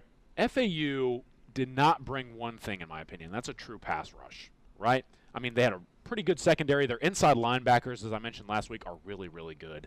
But FAU's front line didn't have a featured guy that could really rush the passer. I think UCLA not only has Jalen Phillips, who's one of the best in the country, they have about 3 to 4 guys that could get to Kyler Murray. I want to see how Oklahoma's offensive line handles a presence like that because they haven't seen it yet, but they'll see it a whole bunch come Big 12 play, and they have to start preparing for a pass rusher. Yeah, you saw a big team effort from UCLA. Like you said, 4 sacks last week against Cincinnati. 4 guys each had 1 sack, including Jalen Phillips, who you mentioned. I think that OU, however, I'm going to disagree with you a little bit. I think OU can take advantage of this UCLA defense, and that's right up the gut with the rushing team. I would agree there. UCLA allowed almost 200 rushing yards last week against Cincinnati. And Lincoln Riley said earlier this week that OU might have more run game than anyone in the country. You guys talked about it earlier, but when you think about the magnitude of that statement, and like you said, that running back room is 6 guys deep, it's going to be very hard to stop. And especially for a team that struggled last week against a much lesser rushing attack, they're going to have to step it up. Otherwise, OU is going to go down the throat and then right to the outside and up the field. Yeah, I'm going to be a lot less analytical. They don't need to worry. They're going to score 1 million. The game's going to be over at half. 1 million. Enjoy. Not first quarter? You're putting it at half? It'll be the same thing. Like middle second, Kyler will be done. Yeah. I mean, okay, just to quickly move on before we go, I would like to reiterate Sam's point. I don't think that UCLA's defense is going to lock up Oklahoma by any stretch of the word. And I think that Sam brings up a great point. If there's any true weakness that you really want to hone in on, it's right in the gut of the defense for UCLA. That's where they lost their 2 big guys. Of course, what I want to see is Oklahoma last week was very focused on running to the outside. They explored the option a little bit, and we saw them score a touchdown off that. Will they try and force the issue on the perimeter where UCLA is strong, or will they go inside? I want to see. Because they could, as Sam said, capitalize on that weak interior. All right, let's flip the switch, talk about defense. It was a good show last week, but like you guys said in the last block, Sam, I know you heard that same thing that they had reiterated. The point being the defense wasn't necessarily tested, and I think every game until you get into your bigger opponents, your conference play, you're looking at the little intricacies that you're looking for in a game. You want to see any possible thing that might be weak that you're just beating because you might have the talent, the athleticism. And again, you guys talked about this. They didn't have the athletes last week with FAU. So going into this week, if you're a fan, you're watching this game, and you're looking at OU's defense, what parts are you looking at that more or less could be weak spots that you want to see more of that you didn't get quite enough of last week? Good question. I feel like if there's one thing that we're always knocking this OU defense on, it's the fundamentals. You know, the pursuit, breaking down, making clean tackles. Tackling correctly instead of just lowering your shoulder or trying to push the guy. And we saw a little bit of that last week. They did a lot better. They were flying to the ball. Every time, even if they miss a tackle, you got 3 guys right behind usually them. multiple guys getting to the football for sure. That's something that Lincoln Riley said in postgame. So just making sure, I think this defense is going to be fine, mainly because I think this UCLA offense isn't really much of a threat, especially if they, like we said, if they end up starting Wilton Spate. But I think if they get arrogant, we saw what happened last year with David Montgomery. I mean, making a miss left and right, and he led the country in broken tackles. So if you stick to those fundamentals, you tackle correctly, you do what you're supposed to do every single play, this team should be just fine. I think Sam brings up a great point. I think that's the one true weakness. Another great point. Thank you. I think Sam's on a roll because I know Josh wants to get into what he needs a bounce back from last week. Yeah, Josh is going to get into a little bit of what Sam blundered on because it was just about everything else you talked about. But I'm trying to boost Sam right now because he's bringing up great points. Look, Oklahoma, if there's one thing you took away from that game, and as Josh mentioned earlier, we met at midfield and we said they didn't really do anything wrong. Right. But then when you go back and you really look at it, Oklahoma, they got there, but they didn't finish the job.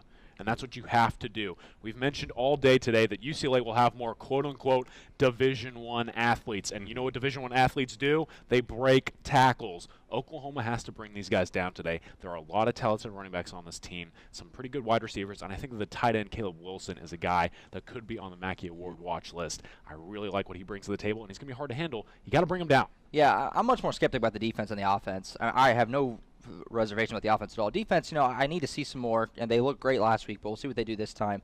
I'm really just looking at, can they limit Casimir Allen like they did Singletary, and can they keep Dorian Thompson-Robinson from just sprinting around all over them? Because historically, OU has done pretty terrible against rushing quarterbacks. It seems like when the secondary does good and you limit the rush option on like a read or whatever, quarterback just takes off on him. So that's always been a problem. So I'd like to see them. Chris Robinson wasn't as much of a rushing threat, so I'd like to see them keep him from just running around a lot. That's the one thing I'm looking at, really. Limit the rush.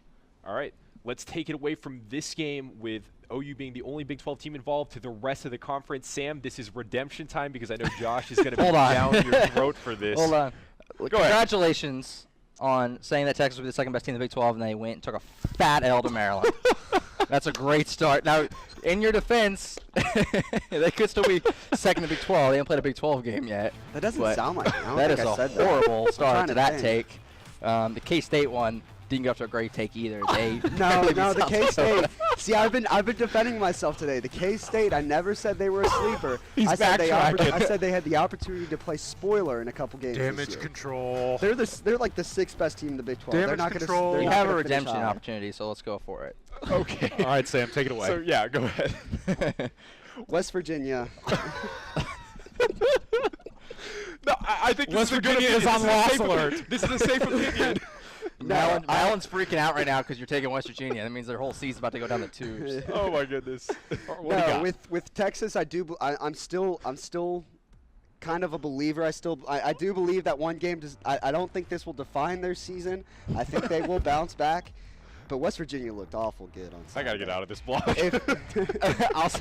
I'll say not just trying to pile on to Sam, but I actually do think that the most meaningful result of last week for Big 12 was actually Texas, because if they actually do stink and they're the same as they have been, that's not good for the Big 12. Right. A lot of people, and I did think Texas was going to be better.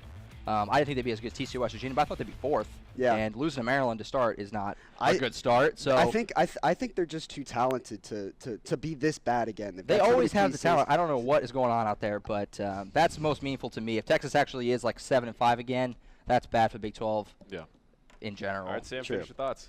Sorry we cut you off. What Josh said, but I think West Virginia looked really good on Saturday. They did, yeah. I don't want to give Madeline credit, but if I'm a better right now, Will Greer is leading my Heisman race after week 1. After what he did against Tennessee, he absolutely tore him apart. I think he throws the prettiest ball in college football. And David Sills and Gary Jennings, arguably the best wide receiver combo in the country. I think we got a pretty good one here in Norman as well. The defense looked good. It was also against Tennessee, their first game under new head coach Jeremy Pruitt. Lots of questions rather that still need to be answered. So we'll see where they go from here. They play FCS powerhouse Youngstown State today. Ooh. The Penguins. That's where Penguins. That's mighty intimidating. There you go, Youngstown, Ohio. And Bo Pelini. True. And Mike Stoops. What a Did you know that? Yeah. Both Stoops from the same place. Youngstown State today. We'll see. That should be an easy win. But next week, I'm very excited to see them play NC State and Ryan Finley. These are two quarterbacks that have gotten a lot of NFL draft buzz in the preseason. Good point. All right, Josh. Texas. I think Texas, I reiterate, Texas was most meaningful because if they're actually not good, I think that's the biggest. That's the thing that started to me. If Texas is actually bad again, then the Big 12 overall looks a lot worse. And the schedule for OU looks a lot worse. OU really could have used Texas to be good. They're probably going to be 1 and 2 because they're probably going to lose USC. So they're probably going to have 2 losses before OU Texas game. Last but not least. And for me, I'm going to go with the team that kind of scared people last night. But, of course, if you just looked at this game face value, you wouldn't think that at all. TCU played SMU last night, and they went down 9-0. And everyone was like, an ugly start. Everyone was thinking, uh-oh, what's going on here? Coach Pat, what are you doing? And then, of course, the TCU Horned Frogs absolutely destroyed the Ponies later on in the game, 42-12. Look, I like what TCU is as a football team. I still contend that they have one of the most underrated receiving cores in the country, period. And how about Kevontae Turpin, guys? He's been there for 90 years. I mean, he's been there forever, but he is that dude. He had a punt return for a touchdown. He's like 30. 4 catches, 64 yards, and a touchdown. And I think that people overlook this guy. To me, he's sort of the way, way poor man's Devin Hester in college football. So he's not really Devin Hester. He's just kind of this weird enigma where people look at him and think, well, he's a good returner. But people forget how good of a receiver he is. The difference between him and Devin, in my opinion, is that Kevontae Turpin actually enjoys and is willing to catch the football. And he's a special player. He's a cerebral athlete, a player that I really want to see get some more touches in whatever way possible. I think that TCU has a lot of good things going for him, but I think the biggest thing is Sean Robinson. I mean, that guy. They need him to play a little better. I want to test. I want to tell a little bit of a story. Sean Robinson, for those that don't know. Story time with Colin Kennedy. Yeah, this is kind of the first year that I think Sean Robinson has plenty of expectations on his shoulders. In high school, he followed up a guy in Gerard Hurd at Denton Guyer, who was going down as one of the better, if not one of the best, Texas high school football players to ever play. Then he transferred to DeSoto. DeSoto had never won a state title, and they've been winning so much they didn't really care who their quarterback was because they had so many other athletes. And so Sean Robinson just coasted into a job where he could easily win with the athletes around him, and he won a state title. Now, don't take anything away from him. He did a great job that year. But heading into this year, this was the first time in Sean Robinson's really whole football career where everyone knew he was the guy. And I think he's kind of struggling to handle that pressure right now, Joe, and I need to see improvement from him because they have a talented young freshman behind him. Let me put you on the spot real quick. Do you think TCU has any chance to beat Ohio State next week? They've got a chance, but they got to shore up that quarterback position. It's in Jerry World, so it's kind of a home game, I guess. And I will mention, too, the TCU defense, of course, was playing very, very well towards the end of the football game. I know they got a fumble return for a touchdown and kept them to 12 points. And SMU, I think, is a pretty actually decent football team and a good offense. But I just think that if Ohio State and TCU are going to actually have a good football game and TCU is going to have a chance, Josh, it's got to be shored up at the quarterback position. That's fair. And we will get into individual storylines when we get back. I have a saying. We all have a saying. It's never too early to talk about our Heisman picks. When we come back from the break, that's exactly what we're going to be doing. Stay with us.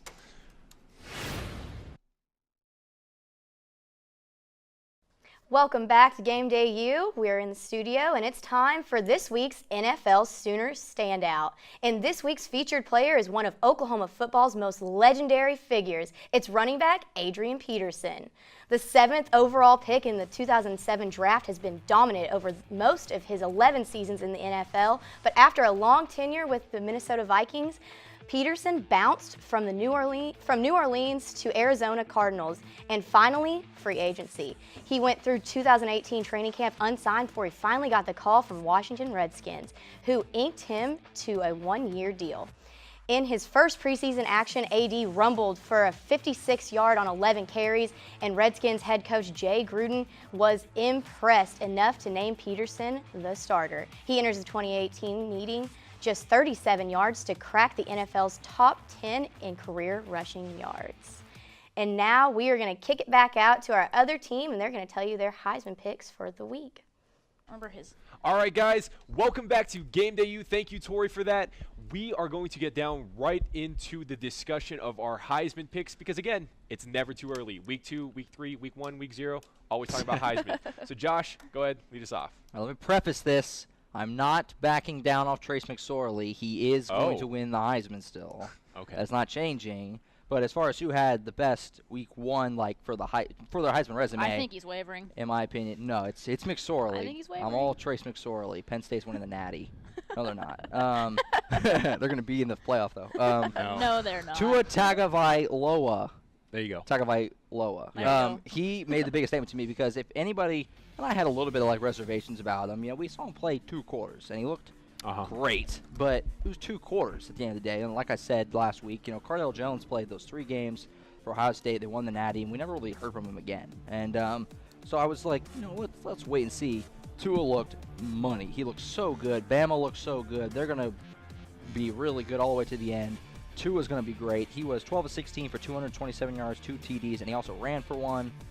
He looked really, really good. I think he has asserted himself as being probably the favorite in most people's minds to win the Heisman. I think Trace McSorley still will, but I think Tua really proved himself, like, to me and stuff. I really, really think Tua's going to be in New York. I really was even impressed. with the opponent, you got that impression? I know we just he like, just saw looked the so news about, good. like, He looked Hurts so comfortable in the pocket. redshirting. The very first drive of the season, at the end of the when they were down inside the red zone, he like stepped in the pocket, sidestepped, and just like slung like back shoulder to the corner. Beautiful and just throw. absolutely money. He's lefty, which just looks cool for some reason.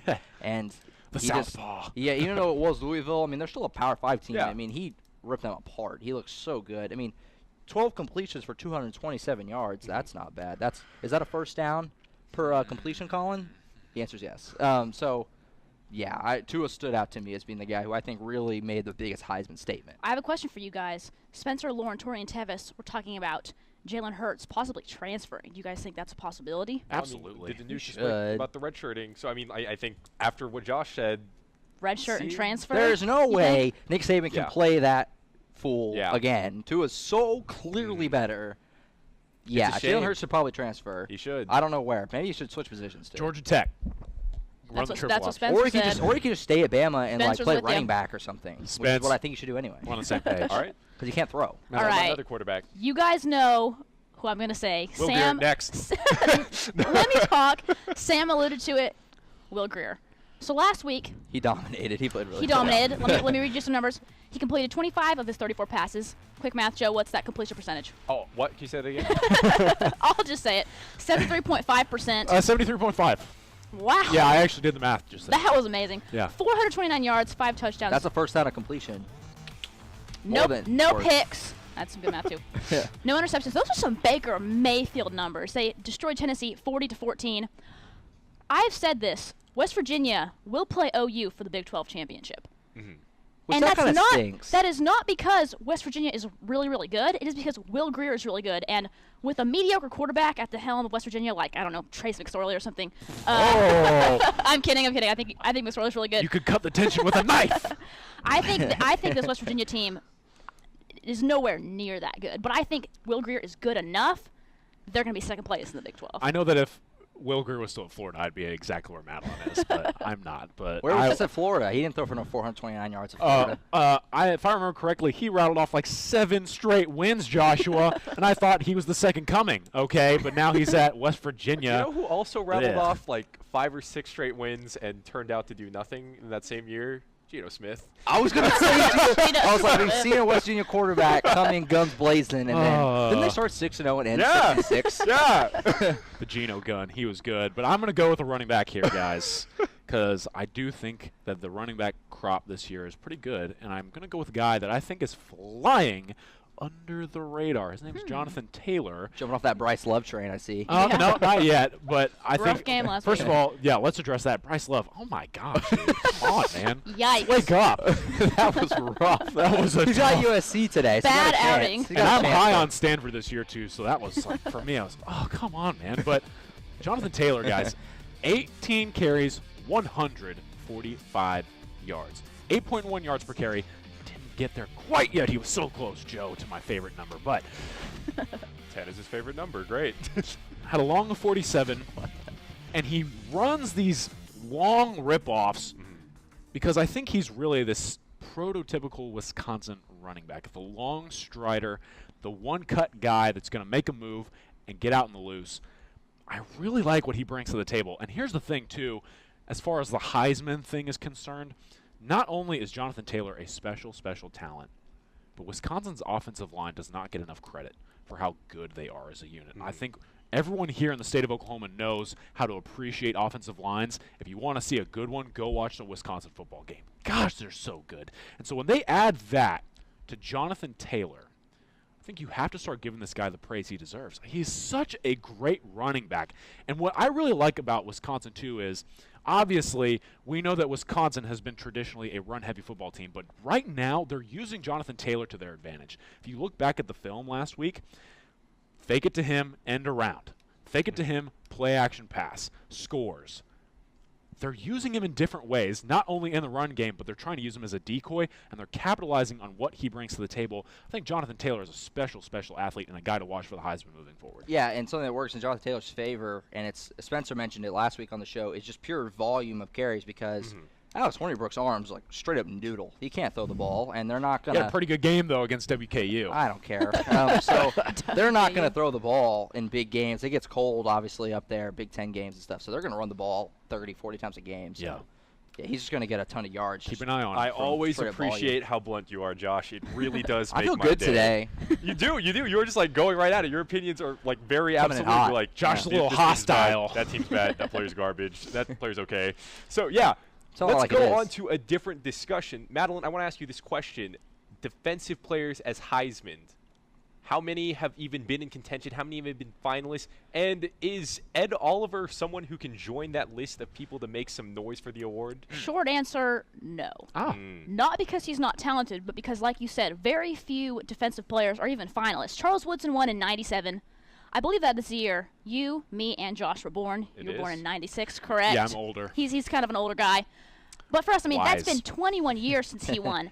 He beat out Peyton Manning and Randy Moss, by the way. Can we talk about that? Two And very, very good He returned players. punts, too. So, like, even he was like, not really. Yeah, that's true. Oh, Tyrann Mathieu. That was another one. Tyrann Mathieu, yeah. It's close. But yeah, I mean, as good as he was, there's only been 4 since then, even finalists. And none of those guys really, you thought, probably didn't have a chance to win. Maybe Manti Te'o, but that's about it. So as good as Ed Oliver was, 13 total tackles last week against Rice, there's just no way. I just don't think. I can't even honestly see it ever happening unless a defensive guy just really, really stood out. Or maybe it was someone like Jabril Peppers who was just so, dynamic. He could do a lot of things for a football team. But even then, I just don't know. So I'm going to say no. I don't think there's any chance Oliver wins this year. Right. No, there's no way he wins. Like I said, very blunt. If Ndamukong Suh doesn't win, he finished 4th. And if Ndamukong Suh doesn't win, there's no way that Ed Oliver at Houston's going to win. I mean, I think even if you're from a small school like Houston, you already have virtually no shot. You need a lot of help. You need to really just go bananas. You need to have a fantastic season. Defensive player will probably never win again. It's going to be a quarterback or running back. It seems like it's hard just for a receiver to even get in there. No, there's no chance. He might get invited to New York just to be nice to say, like, we have a defensive guy, because they seem to like to do that. Like Jabril Peppers had no business being there. But, I don't know. Very blunt. Finished last in the voting, so. I would be shocked if you, I would bet everything that he doesn't win it. There's no way. Madeline said it in one word. I'll say it in 2. I wish. What was my one word? You said no. And how is no and I wish the same thing? Do you not understand what I'm saying? You said I'll say in one word no, and I say I'll say in 2 words. I get it. Logic, it's a killer, everybody. But here's the thing. It's that 1996. I'm bad at math. I'm wise. It's okay. True. It's okay. I'm older. So that's true. I really wish. I think Ed Oliver is a phenomenal talent, and obviously he's already declared for the draft. I mean, he's already like, look, as soon as school is over, I am gone, and he has all the right to be. I mean, he's a phenomenal football player, and I think that he really brings something to Houston that if he was not there, they wouldn't have at all, and that's recognition. I don't think anyone's talking about Houston at all unless Ed Oliver is there. And look, do I think that he's a caliber player that deserves an award like that? Arguably so, yes. Here's the thing. One, there are so many talented offensive players in college football right now. It's so hard to leapfrog over some of those guys. And number 2, Josh mentioned it a little bit, it's so tough for him being at a smaller school to get that kind of validation. I mean, even if he had a phenomenal year that these two are talking about and put him in that conversation, people would still say, well, who are the opponents that he had such great games against? So there's no way for this guy to truly get into that standing. Do I want him to be there? Yes, I love me some defensive football. I think this guy's a phenomenal talent, but just so tough. So many things are stacked up against this guy. It's hard for me to see him there. Why did he go there? He was a 5-star recruit, wasn't he? He was a 5-star recruit, and he was one of the first players. I believe he was the first player ever he might have that been was the a first 5-star that committed to a non-Power 5 school. Wow. Tom Herman. But you have to think at that time, Houston was, of course, playing some of the best football in program history. Okay. So this question relates almost only to this topic because it's about Heisman. But are there no OU players that you guys think can be in this conversation? Because we've had this conversation quite a bit. Obviously, we didn't air our very first Austin show, but we had Seibert. it.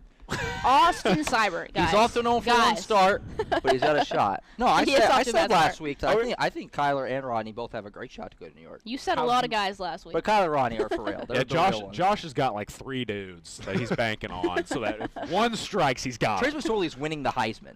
You can write that down. But I think Kyler and Rodney both have a shot to be invited to New York. Who has the better shot? If you, That's if hard. you I had always to pick one quarterback, guy. I guess. Not Kyler, probably. But do you guys think there is? And Rodney had 5 carries. I think Rodney has a better shot just because, I mean, what we saw from him last year even. I mean, obviously we didn't get to see Kyler last year, so we don't know. But, I mean, just based on the fact that, like, he was so good last year that he was getting some Heisman buzz at the end of the season. Yeah. I think there's a pretty decent shot. Rodney. That's it? Yeah. No, it's Kyler. You always go 5 touches, 100 carries. You always go quarterback when it's 2 first downs. He's averaging. Just have to wait and see because it's week 1. We haven't even played the second game yet. We don't even know what's going to happen yet. There's so much left to go. But that will conclude this block and our Heisman Watch discussion. When we come back, it's everyone's favorite segment, call-outs, final words, and score prediction. Stay with us.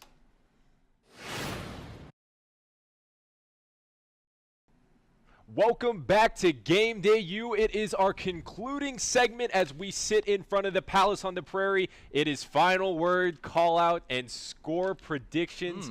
I love this section because I get to talk to you. So, but we let's love go. you too, Joe. I appreciate you I guys. care about your opinions. Every week they say that. They're so thoughtful. Every week. But let's go ahead. Let's get the ball rolling. Josh, final word. Break it down. All right, so my final word is going to be complacency because OU, I've made it perfectly clear, I think OU is going to crush UCLA today, but the spread is 30.5. UCLA still got Power 5 teams. I think Chip Kelly's a good coach. They're going to turn them around eventually. They need to come in with that same hunger, that same – like they were just so hyped up last week for that Florida Atlantic game. There was buzz in that stadium that I hadn't really felt for a bad game per se in a while. They need to come out with that same energy, ready to go. Just you should destroy UCLA. Come out on fire, put them away early, get the starters out. We don't need any injuries in a game like this. Complacency. Don't be complacent. Kill them. I like Violent. Well, I'm going to continue with the C. I'm going to say a word that for some reason people are saying is a big word. It's really not. It's corroboration. Fun fact, that was actually my first word as a child. Just kidding. It was, I think what a lie. I think it was dad or Not something. one person on this table believed you. I thought you were going to say first word at Game Day U. I was like, corroboration. I think we'll get a definition for this put up. But basically, let me pull out my brain thesaurus here. For a synonym, evidence. Basically what I want is evidence. I want corroboration that this team is the real deal. So you want like confirmation. No, more boring of a word, yes. So Okay. we talked about it today a lot. They beat Florida Atlantic bad last week, but can they do it again? Are they really that good of a team? We need corroboration this week to really know if this team is the real deal and has what it takes to go back to the college football playoff. And my final word is a much more dumbed-down version of Madeline's without the evidence at all. It is continue. And hey, I know what that means. Yeah, I think everyone does, hopefully. And here's the thing. Hopefully. Why I say continue. One of the great qualities of a great team is you beat the teams you're supposed to beat. And one of the greatest blunders of Oklahoma football last year was they did not beat Iowa State, a team, once again, they should have beaten at home. The thing you must do if you're Oklahoma is continue to keep the ball rolling. Continue to beat teams you're supposed to beat, especially with the schedule now being relatively favorable. And really, you'll be favored in every single game. The one thing Oklahoma has to continue doing is continue to beat teams they're supposed to beat. They have to do that today against UCLA. And my final word is going to be contain. And the rant that I'm going to have is very similar to that. This team is not the same team as last week. What happened last week, I believe, is that they won the mental battle early when it came to their defensive side of the ball. And I think if they do that this week, then they can easily come out with a win and come out with a better start for the season. They'll put fear into the Hawkeyes' eyes when they go into Ames next week, and hopefully they can keep the ball rolling like that. All right, let's keep moving. Josh, your call out.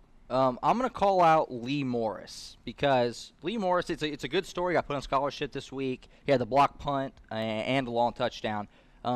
But he only had one catch, and, last year, what did Lee Morris do? He had a touchdown against Ohio State, and then we all forgot he existed. So let's see if he can keep it going. CeeDee Lamb didn't do much. No other receiver did much. I said that earlier, other than Hollywood. So we'll see if Lee Morris can step up as a true second or third option and see if he can really establish himself. Earn that scholarship that you've already earned, if that makes sense. So let's see. I like to see him actually do something after week 2, like last year, where he splashed on early and then didn't do much after that. I'm looking for Lee Morris.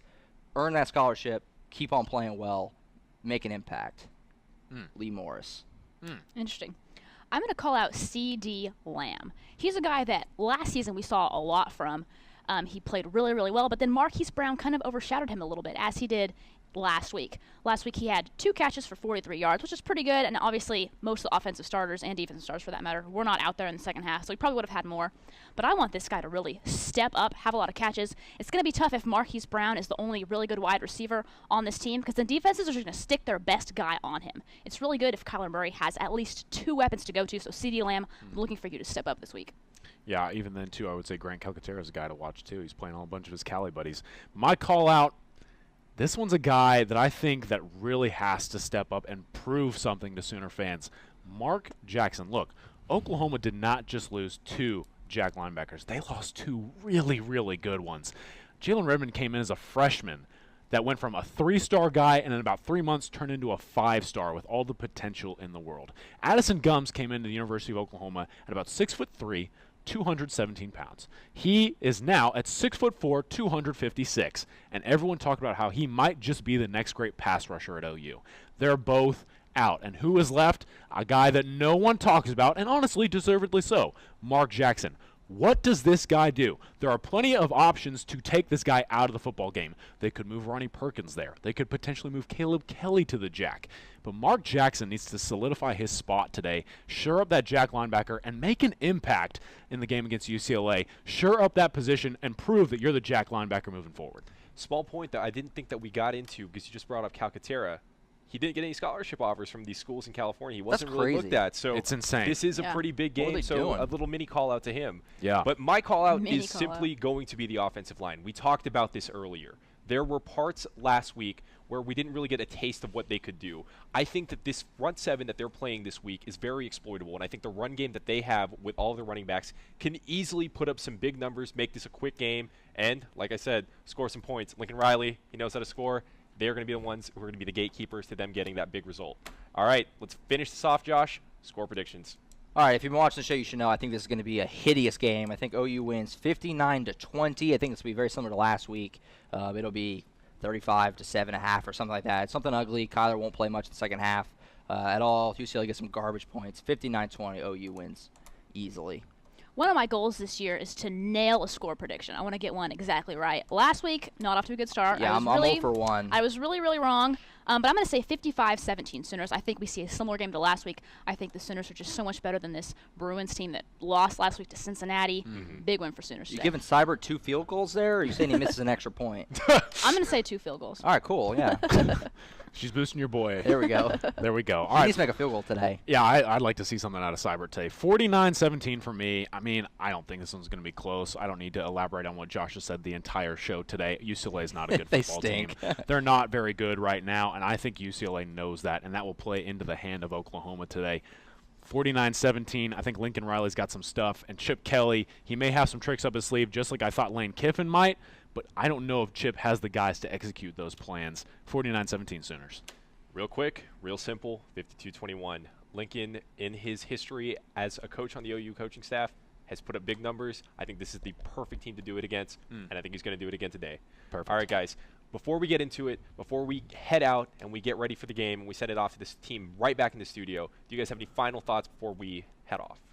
I just hope I'm more right this time. Because last week I thought Florida Atlantic, I genuinely thought Florida Atlantic was going to hang around in that game. They definitely did not. Now this week I'm saying that it won't be close, and UCLA probably. We'll probably be thinking OU might lose. I will say I do think OU, like I said, wins handily today. But it might be nice to see them challenged a little bit.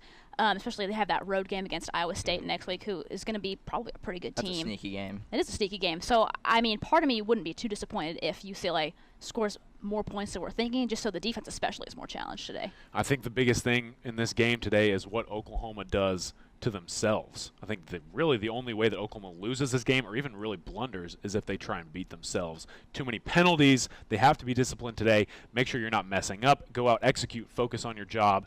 Really today is about showcasing the talent and the focus that the Sooner team has. They have to be locked in.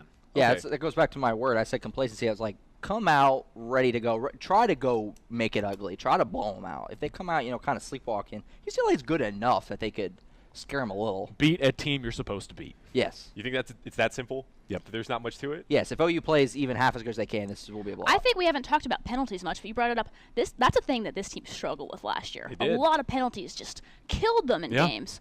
So it'll be good to see some discipline from them and just not to make those mental mistakes. Especially those tiny because- errors that can mess you up. Yeah, especially because UCLA, where I think they lack in talent, they're going to have to make up for an aggression. I know they're going to play with a chip on their shoulder because they know going into this game they're not very good, and they're not A favored by chip? any stretch A of the chip on their shoulder? A chip? Oh, my goodness. I don't know if you meant to do that, but I don't think you did. I'm out here playing chess. You got to go out there if you're UCLA and be as aggressive as possible, and Oklahoma's going to have to handle that aggression as well as possible. Oklahoma can't have too many penalties. They have to be disciplined, stay focused, win the game.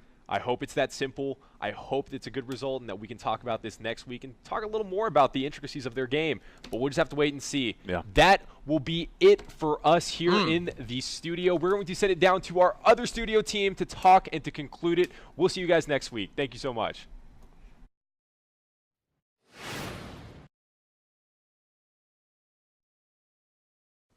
Hey, welcome back to Game Day. We're back in the studio for the last time, and this is for our segment called Pick 'em. This is where we're going to pick 'em. We're going to pick, first off, Georgia or South Carolina. All right, Tori. Well, I've got Georgia winning big over South Carolina. I mean, we all saw it against Oklahoma in the Rose Bowl. Obviously, Georgia has lost 2 of their biggest running backs in Nick Chubb and Sony Michel, who combined for 3,000 yards and 31 touchdowns. Last year, they had back sophomore DeAndre Swift, who is a projected Heisman contender. But I do think it's going to be a close one. They both have really good defenses, and I think that it's going to be a low-scoring game.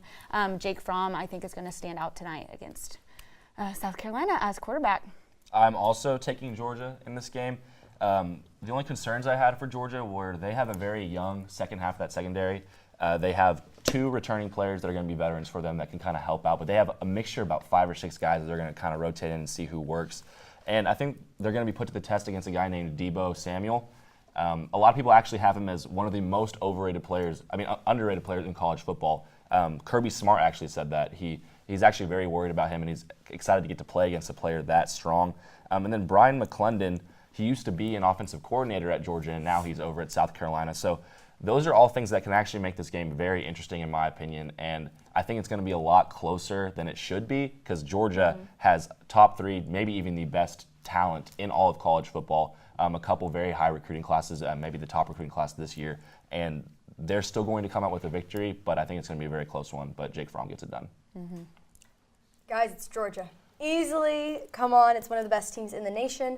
So Georgia all the way. You guys gave great details about it, so I don't even have to go into that. You can. No, I'm good. You guys nailed each one, and I'm just sitting here like, what do I get to talk about next? Come on, guys, leave me something. Yeah, it's hard for me to pick against a team that broke our hearts last year. So I'm still crying about it. Since they beat us, I would always pick them. I have PTSD. Oh, for sure. Every time you hear Georgia, do you kind of like, what's the kicker's name? That guy. I'd call him Glasses. I can literally see his face in my mind. Goggles McGee. Yeah. Yeah, we don't need to talk about him. And on a serious note, his last name's Blankenship. Okay, that's all I need to Good. know. Thank you for that one. On a serious note, though, Georgia did struggle with South Carolina last year, and they're playing at South Carolina. But like I said, I'm going to go with Georgia. Georgia. But our next one for these guys to pick is Michigan State or Arizona State. Okay, so this one was a tough decision for me. I really think this game's a toss-up. Yeah. But if I had to pick, I'm going Michigan State over Arizona State. I do, again, think it's going to be a close game, just like Georgia, South Carolina. Pretty low scoring. L.J. Scott and Darryl Stewart Jr. are 2 versatile players for the Spartans, and I think that we're going to see them come out tonight. Michigan State struggled last week, but I think that Brian Lewerke looks better in the pocket than Manny Wilkins, so I do think that it's going to be Michigan State over Arizona State. But like I said, tough decision. I don't know. I really feel like this one's a toss-up. Well, I don't really know how good Michigan State is because they had a very tough game with Utah State a little over a week ago on a Thursday night. But Thursday night games are tough, so you can't really knock them for that. But they still got the W. They still pulled it out. Michigan State runs the ball a lot, and they're playing against an Arizona State team whose run defense, I'm not really quite sure if they played UTSA in week 1 and shellacked them. So I'm not really able to tell how good Arizona State actually is under Herm Edwards. Obviously, they were pitiful last year. They were a dumpster fire. They were very, very bad. And I don't even know if Herm Edwards is a good football coach. He's just kind of a weird guy. I feel like most people look at him as just kind of a dad to like the players on the team. He kind of just hangs out. I'm not even sure because like whenever he got the job, he was like, "Why are these players' jerseys so short? Why are the sleeves so short?" Like he hasn't really been in tune with much. And he's obviously a really good guy and like a really good personality. He was great on TV. And had a very large history in football, but I don't even know what his plan is for the team. I don't even know if he knows what it is. But get those uniforms fixed. Yeah, but I mean, I think Michigan State's going to take this one. I actually think there's going to be a larger spread in this game than in the Georgia-South Carolina game. Okay.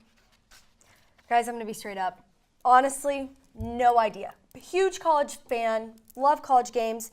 I don't know, and the only reason I'm saying Arizona State, they're at home. They have home field advantage, but we'll see what happens. It's going to be interesting to watch. Hot, sweating. Oh, I think anything can happen when anything can happen once that ball gets a little sweat on it. Yeah. I think think judging off the first week, right now it looks like Arizona State would take it, but I mean, you can't judge off of that at all. It's just 1 week. Yeah. They also played one of the worst teams. Exactly. But they both played bad teams, so it's hard to, I don't know.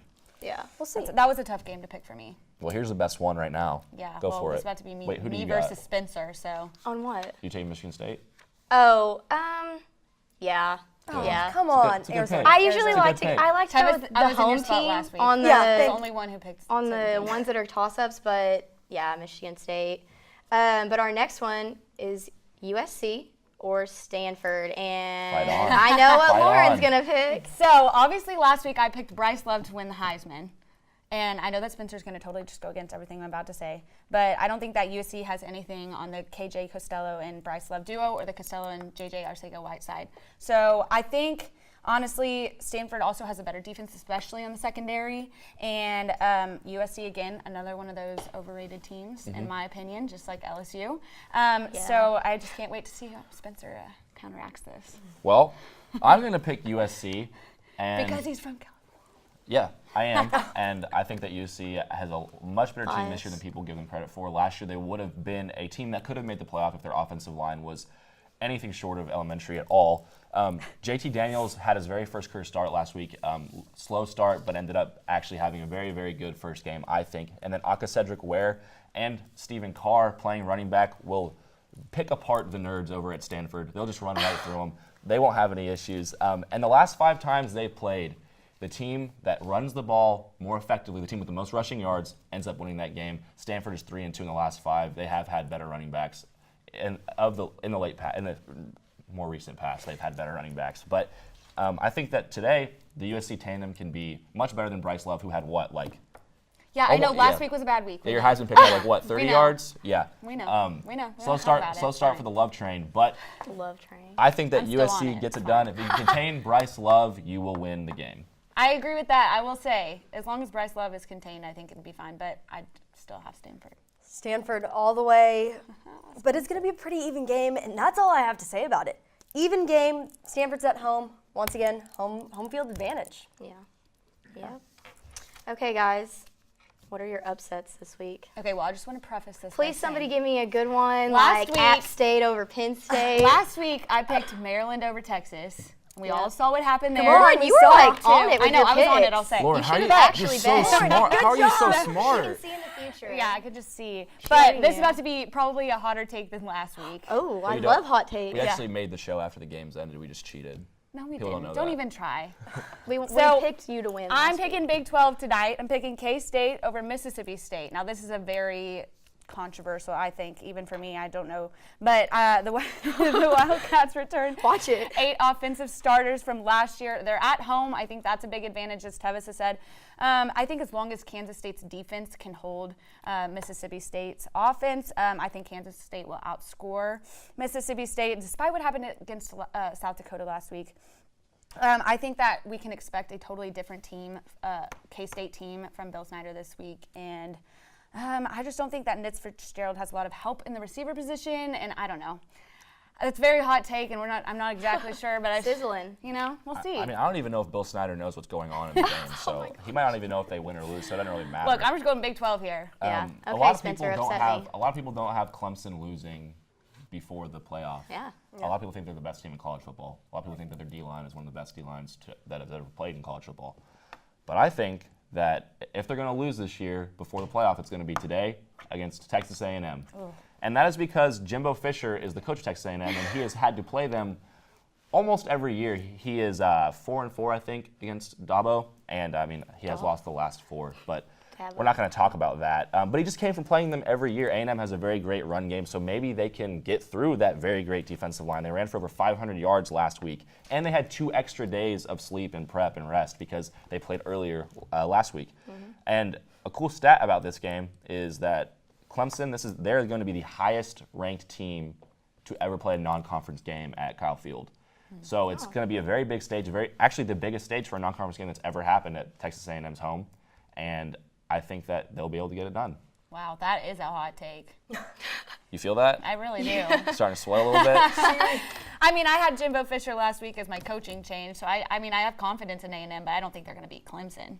Okay. All right, we'll just I have did to my see job what then. happens. Big Good. Dabo girl. Okay, I wanted some other games, but You I'm are. going to go with Kentucky over Florida. Let's see what happens. Florida has Colin a new coach. will hate you for this. I know I got stuck with these games. Come on. Only reason I say Kentucky, they have a coach named Stoops. And when does a Stoops disappoint? When they play Florida. Yeah. No, When we're on no. defense. Florida's new Stoops plays coach. Florida, Yeah. they lose. No, Stoops is going to show out just like Mike Stoops I is see showing out Colin now. in the control room right now. No. Come on. Kentucky's going to pull it look off at him. for He's gonna all of fight us. you after this. And Colin will He owe might. me something. So Okay, let's just get it out wow. there now. Colin, did you hear that in there? Yeah, Colin, you owe me something. Okay, guys. Who's going to win the OU game today? Okay. I think it's going to be Yeah. OU. I think it's Good. That's the right answer. Yeah. What are y'all thinking for scores? A lot to a little. Nice. No. Favorite score, 63-14. Guys, we're going to beat them. Let's not say that word. Beat them as bad as we beat FAU, and I am ready for this I'll game. say it. OU's going to kill them. Kill them! Let's kill them. I'm 56 ready. to No, up. 12. Okay, Hang we'll I see. have 68-17. Okay, I like that one also. Yeah, We're going to see we'll a see. good game. Okay. Well, I like that. I also pick OU to win. And I think it's going to be worried a if you lot to a didn't. little. I'm just going to stick to that. But, okay, that is all the time we have today. Be sure to join us next week, bright and early, and have a good game day.